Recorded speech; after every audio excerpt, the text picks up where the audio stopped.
Olá e bem-vindos a mais uma análise aprofundada. Hoje a gente tem um material bem denso em mãos.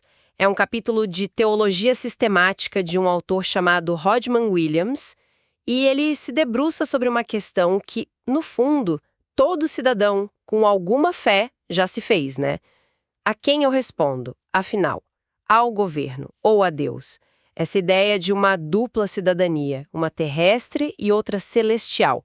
Soa até poético, mas na prática é cheia de tensão. Sem dúvida. É uma tensão que define grande parte da história do Ocidente, na verdade. E o que o Williams tenta fazer é construir um manual de instruções, sabe? Uma espécie de framework teológico para a gente navegar essa relação. Que é complicado por natureza. Exato. Então, nossa missão aqui é desempacotar esse framework. Não é só resumir, é testar as ideias. Por que ele insiste tanto que igreja e Estado são esferas separadas? Qual a função de cada um? E o mais importante, que é onde a coisa pega fogo. O que acontece quando o passaporte terrestre exige algo que o celestial proíbe? É aí que a teologia sai do campo abstrato e vira uma decisão de vida ou morte. Literalmente, em alguns casos. Ok, vamos começar por essa ideia central, as duas esferas. Williams diz que tanto a igreja quanto o governo são estabelecidos por Deus, mas operam em arenas diferentes. Minha primeira reação é: sério? A história mostra uma mistura constante, uma briga por poder entre papas e reis. De onde ele tira essa separação tão clara? O ponto de partida dele é um contraste fundamental entre o Antigo e o Novo Testamento. No Antigo Israel, o que a gente tinha era uma teocracia. A lei de Deus era a lei da terra. Ponto. Não existia separação. Mas o que é fascinante é que Williams argumenta que, mesmo ali, já existiam sementes de separação. Sementes? Isso me parece um pouco forçado, não? Tentar ler o presente no passado? O que seriam essas sementes? É uma boa pergunta. Por exemplo, a divisão clara de papéis. Moisés era o líder civil, o legislador, mas Arão e seus filhos eram os sacerdotes. Um não podia fazer o trabalho do outro. E mais tarde, quando o rei Saul tenta oferecer um sacrifício, que era uma função sacerdotal, ele é duramente repreendido pelo profeta Samuel. Ah, entendi. Havia uma noção de que a autoridade política tinha um limite e a espiritual outro. Exatamente. E com a chegada da igreja no Novo Testamento, essa semente floresce. A igreja não é uma nação, né? É uma comunidade transnacional. A fonte usa uma imagem que eu acho ótima, uma colônia divina. Citando Paulo em Filipenses, a nossa cidadania está nos céus. Gosto dessa imagem da colônia divina. Cria essa ideia de um povo que vive sob as leis da sua terra natal, que é o céu, mas enquanto reside em território estrangeiro. E o próprio Paulo encarnava isso. Ele era cidadão do céu, mas não abria mão da sua cidadania romana quando a coisa apertava. Exato. Usava os direitos terrenos para proteger a missão celestial. E isso nos leva a um ponto que pode ser chocante para muita gente. A ideia de que Deus é soberano sobre ambas as esferas. O governo não é, por padrão, o reino do mal. Pelo contrário, em Romanos 13, Paulo chama a autoridade governamental de servo de Deus. Certo, mas é fácil dizer isso sobre um governo justo. E os governos tiranos, corruptos, ateus? A autoridade de um ditador também vem de Deus, segundo essa lógica? Isso é um comprimido bem difícil de engolir. É dificílimo. E o autor encara isso de frente. Ele usa exemplos do Antigo Testamento que são tipo radicais. Nabucodonosor, o rei pagão que destruiu Jerusalém, é chamado por Deus no livro de Jeremias de meu servo. Ciro, o imperador persa, é chamado em Isaías de meu pastor e até de ungido. Espera aí, ungido. Essa é a raiz da palavra Messias ou Cristo? A fonte está sugerindo que um rei pagão tem um papel quase messiânico? Isso é? Nossa, é uma afirmação teológica explosiva. É explosiva. E a intenção é essa, mostrar que Deus pode usar qualquer autoridade, reconhecendo ou não, para cumprir seus propósitos. A legitimidade da instituição do governo, como um meio de manter a ordem e evitar o caos, viria de Deus, mesmo que a pessoa no poder seja perversa. A autoridade é delegada, sabe? Não é inerente ao governante. Ok. A origem da autoridade é divina. Vamos então para a descrição do cargo? Se o governo é um servo de Deus, o que exatamente ele foi contratado para fazer? A fonte detalha 4 funções principais. A primeira e a mais importante é estabelecer a justiça.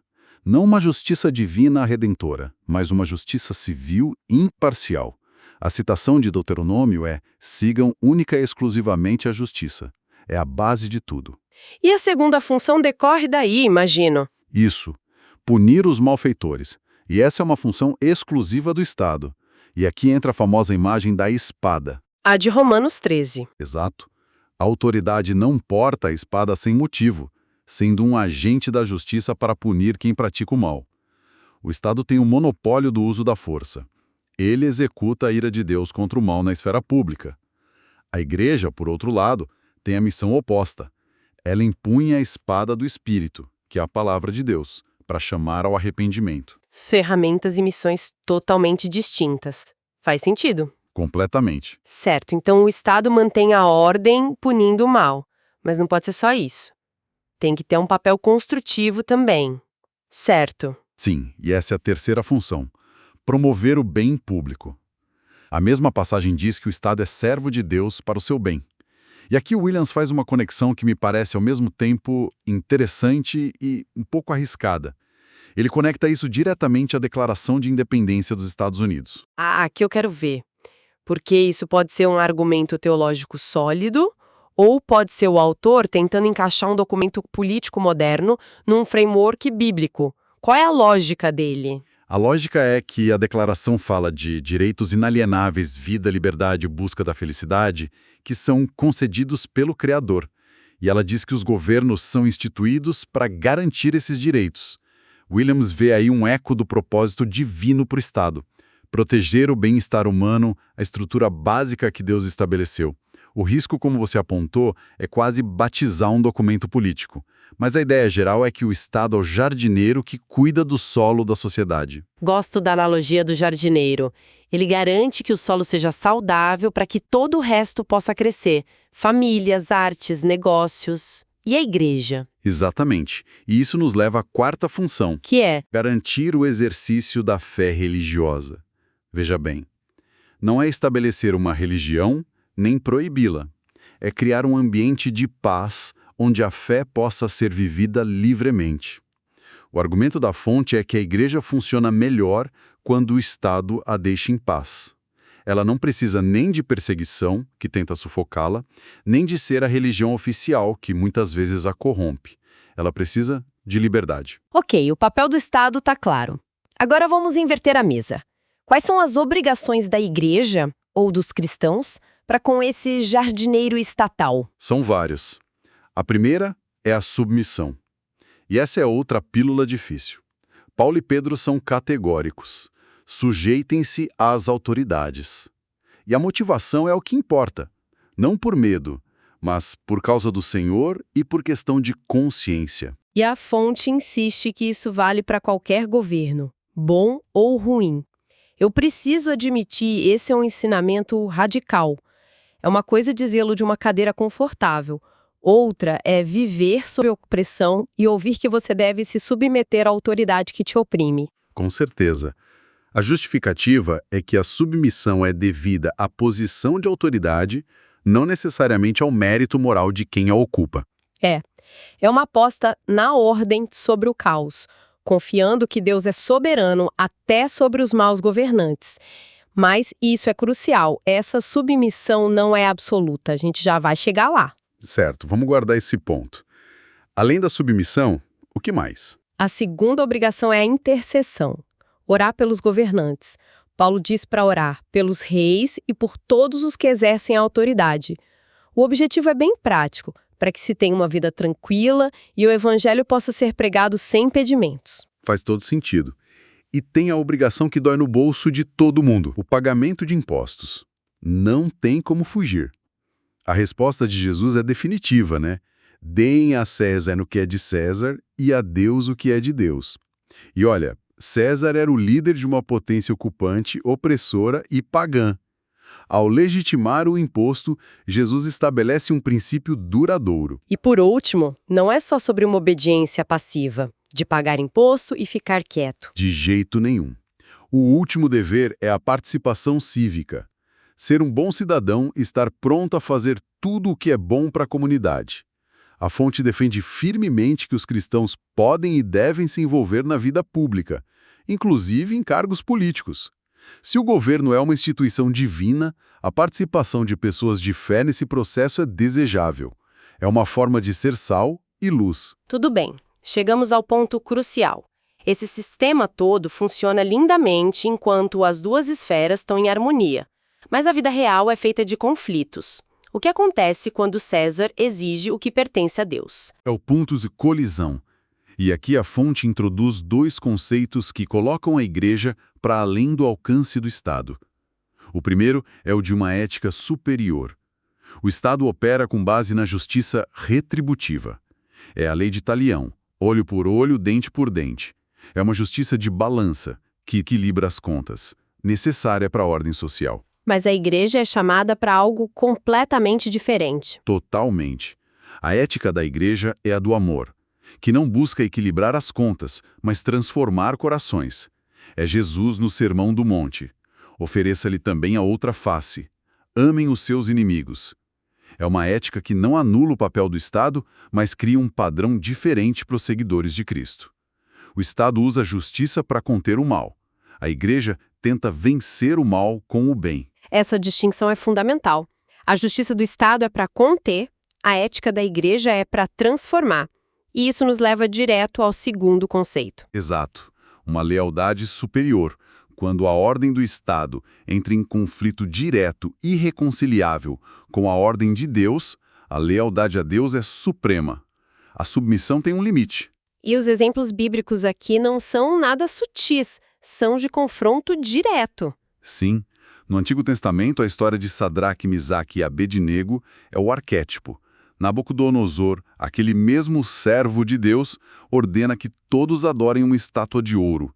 A resposta deles é respeitosa, mas firme.